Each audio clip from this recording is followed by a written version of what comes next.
Bueno, pues que os voy a contar un guiso del mío lugar. La liebre que se fa con llebrada aquí.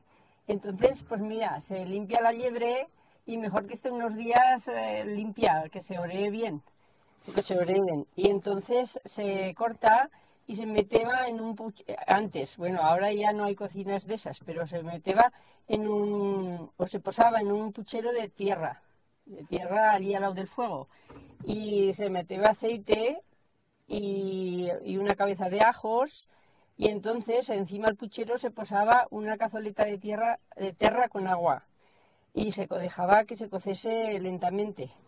Y cuando si se secaba, se iba añadiendo agua.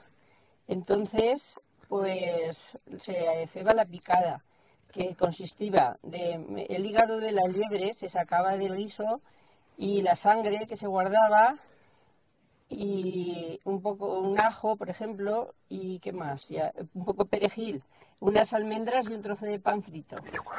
Y chocolate. Y una puesta de chocolate.